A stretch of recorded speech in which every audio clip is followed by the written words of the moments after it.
Hello student, now in this video we will discuss about the following question.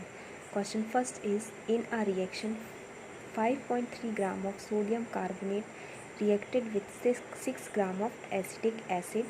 The products were 2.2 gram of carbon dioxide, 0.9 gram water and 8.0 gram of sodium acetate. So that these observations are in agreement with the law of conservation of mass.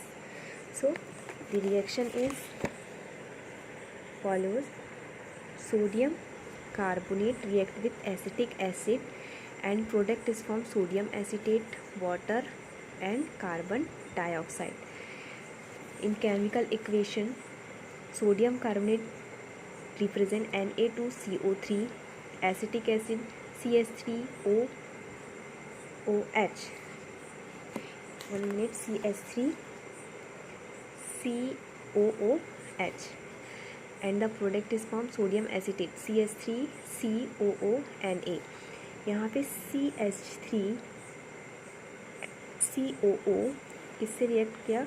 इस 1 sodium atom से and form किया sodium acetate plus H2O plus CO2 carbon dioxide.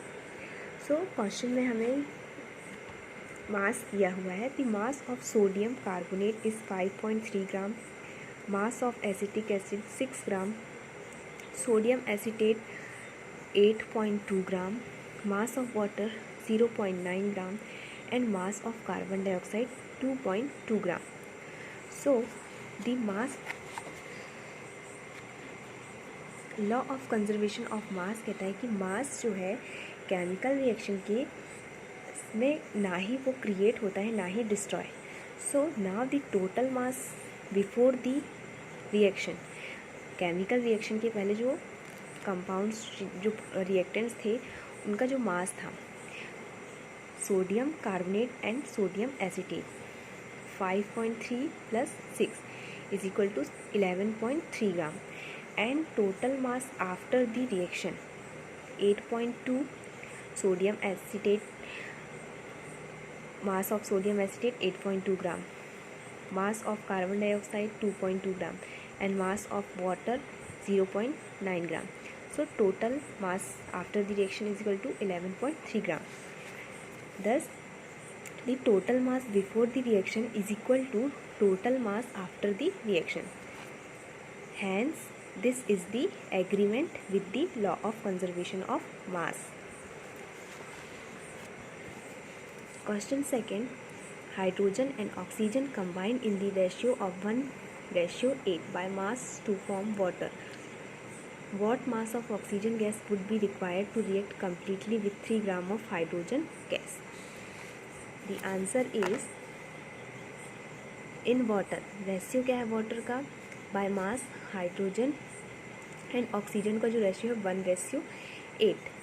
Then the mass of oxygen gas required to react completely with 1 gram of hydrogen gas is equal to 8 gram. जो oxygen का मास है completely 1 gram hydrogen से react करने के लिए oxygen की 8 ग्राम की हमें रिक्वायरमेंट है. यहाँ पे रेशियो जो है वो कैसे निकाला? जो वाटर का जो फॉर्मूला है, केमिकल फॉर्मूला H2O, यहाँ पे हाइड्रोजन के 2 मॉलिक्यूल्स एंड ऑक्सीजन का 1 मॉलिक्यूल, हाइड्रोजन प्लस ऑक्सीजन. जो हाइड्रोजन का मॉलिक्यूलर वेट होता है 1 एंड यहाँ पे हाइड्रोजन के 2 मॉलिक्यूल्स हैं इसलिए 1 × 2 इक्वल टू 2 एंड ऑक्सीजन का मॉलिक्यूलर वेट 16 इंटू ऑक्सीजन का ओनली 1 मॉलिक्यूल प्रेजेंट है is equal to 16. So water का जो यहाँ पे रेशियो हम क्या लिख सकते हैं 2:16. सो हम इसको डिवाइड करेंगे तो 1:8. तो वाटर का जो रेशियो है हाइड्रोजन 1 एंड ऑक्सीजन का 8.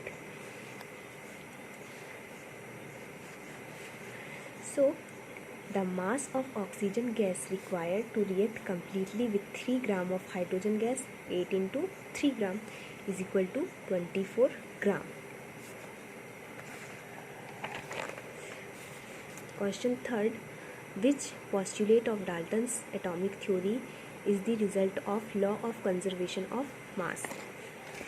The answer is the postulates of Dalton's atomic theory, which is based on the law of conservation of mass, is atoms are indivisible particles which can neither be created nor destroyed in a chemical reaction. Question 4. Which postulate of Dalton's atomic theory can explain the law of definite proportion? The answer is the postulate of Dalton's atomic theory, which is based on the law of definite proportion, is the element consists of atoms having fixed mass and the fixed number and kind of atoms of each element in a given compound is fixed.